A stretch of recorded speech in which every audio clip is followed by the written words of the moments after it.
Oh, thank you. Yes, sir. So first of all, I just want on behalf of Memphis-Shelby County Schools, I see board chair there. We just want to say thank you so much for being here. Thank you. But our teachers and students, they've gone through so much with the virus. Many of our families and students stay in multi-generational homes.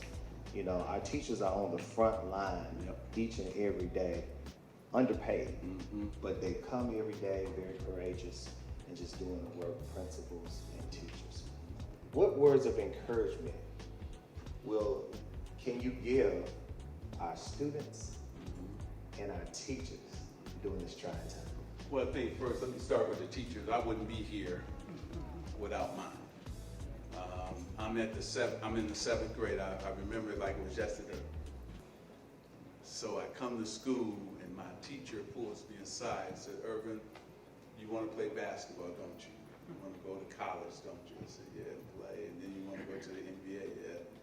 She said, "Well, you're reading at the 5th grade level. But I'm in 7th grade, you ain't go to 8th. Now, either you're going to do something about it, or you're never going to make it to college." So she said, "I want you to come to summer school and we're going to work on your reading level."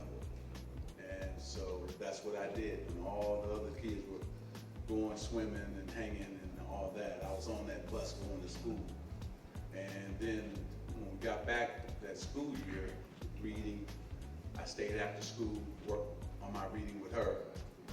And so let me just say, teachers are so valuable. They save young men and women's lives and touch their lives. And I always say thank you. It's a tough job because they are underpaid. But I would say that these young people, I hope they appreciate the job that they do every single day for them. And they'll see it later. They may not understand it now, but they'll see it later. And just like I'm telling my testimony, there's so many of them touched me in so many different ways that shaped me into the man that I am today. And then young students, we got to just say, hey, this is one more thing we have to deal with, but don't let it get you down, because we still have to get a quality education. If we're going to change things in our community, if we're going to be able to see, everybody can't be dreaming about being an athlete, because only so many make it. But the one thing that really can change your life is a quality education. And you have to make sure you're disciplined enough to make sure you go and get that education, because that can change your zip code, can change your life forever. And look at all of us in here. We got an education, that's why we're in here. We're able to have the career that we've had and so on. So every time I go speak, I tell them, I said, Dr. Brady, it's so funny, I said, "Oh, you don't know me." They're like, "We know you, you Magic." I said, "You don't know me before I was Magic." I said, "We had the Kool-Aid, but no sugar. We had the jelly, but we didn't have peanut butter."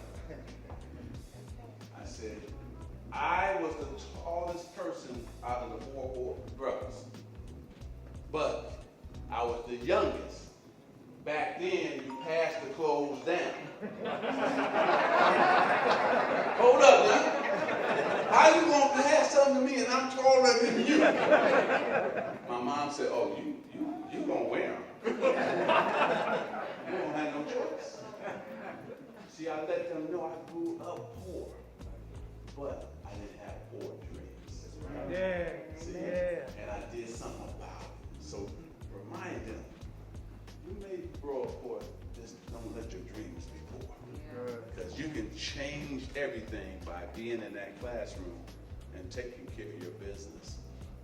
And don't let nobody define who and what you can become.